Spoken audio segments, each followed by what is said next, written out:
ಯಾದಗಿರಿ ಜಿಲ್ಲೆಯ ಹುಣಸಗಿ ತಾಲೂಕಿನ ಹೆಬ್ಬಾಳಕೆ ಗ್ರಾಮದಲ್ಲಿ ಇಂದು ಮೊಹರಂ ಪ್ರಯುಕ್ತ ಇಂದು ಕೊನೆಯ ದಿನವಾಗಿದ್ದರಿಂದ ಹೆಬ್ಬಾಳಕೆ ಗ್ರಾಮದಲ್ಲಿ ವಿಜೃಂಭಣೆಯಿಂದ ಆಚರಣೆಯನ್ನ ಮಾಡಲಾಯಿತು. ಯುವಕರು ಹಾಗೂ ಹಿರಿಯರು ಹಲಾಯಿ ಹಾಡುವುದರ ಮೂಲಕ ಎಲ್ಲರ ಗಮನವನ್ನ ಸೆಳೆದುಕೊಂಡರು. ಪುರಾತನ ಕಾಲದಿಂದಲೂ ಕೂಡ ಮೊಹರಮವನ್ನ ಬಹಳ ಸಡಗರದಿಂದ ರಾಜ್ಯದ ನಾನಾ ಕಡೆಯಿಂದ ಸಂಭ್ರಮದಿಂದ ಆಚರಿಸುತ್ತಾರೆ ಹಾಗೂ ಫಕೀರ್ ಆಗಿ ಮನೆ ಮನೆಗೂ ತೆರಳಿ ದವಸ ಧಾನ್ಯಗಳನ್ನ ಬೇಡುತ್ತಾರೆ. ಹಲ್ಲಾ ದೇವರು ಗುಡಿಯ ಮುಂದೆ ಗುದ್ದಲಿ ಬಿದ್ದ 5 ದಿನಕ್ಕೆ ಗುಂಡಿಯನ್ನು ತೋಡಿ ದಪ್ಪನೆಯ ಮರಗಳನ್ನ ತುಂಡುಗಳನ್ನು ಹಾಕಿ ಬೆಂಕಿಯನ್ನು ಹಚ್ಚಿ ಅದರ ಸುತ್ತಲೂ ಕೂಡ ಯುವಕರು ಹಾಗೂ ಹಿರಿಯರು ಹಲಾಯಿಯನ್ನ ಹಾಡ್ತಾರೆ. ಬೆಳಗಿನ ಜಾವದವರು ಕೂಡ ಹಲಾಯಿ ಹಾಡ್ತಾರೆ. ಬಹಳ ಶಕ್ತಿಶಾಲಿಯಾಗಿರುವಂತ ಹಲಾಯಿ ದೇವರ ಮುಂದೆ ಎಲ್ಲ ತಮ್ಮ ಚಪ್ಪಲಿಗಳನ್ನ ಬಿಟ್ಟು ಹಲಾಯಿ ಹಾಡಿ ಭಕ್ತಿಯಿಂದ ಮೆರೆಯುತ್ತಾರೆ.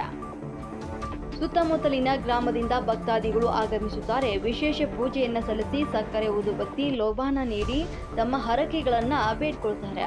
ಗ್ರಾಮದಲ್ಲಿ ಮೊಹರಂ ಹಬ್ಬದ ಇಂದಿನ ದಿನ ಮುಖಂಡರುಗಳು ಕೆಲವು ಸಲಹೆಗಳ ಸೂಚನೆಗಳನ್ನು ನೀಡುತ್ತಾರೆ. ಯಾವುದೇ ರೀತಿಯಂತ ಆಚರಣೆ ಅಡೆತಡೆಗಳನ್ನ ಸಣ್ಣ ಪುಟ್ಟ ಜಗಳಗಳು ನಡೆದಂತೆ ನೋಡಿಕೊಳ್ಳಬೇಕು ಅಂತ ಸೂಚನೆಯನ್ನ ನೀಡುತ್ತಾರೆ.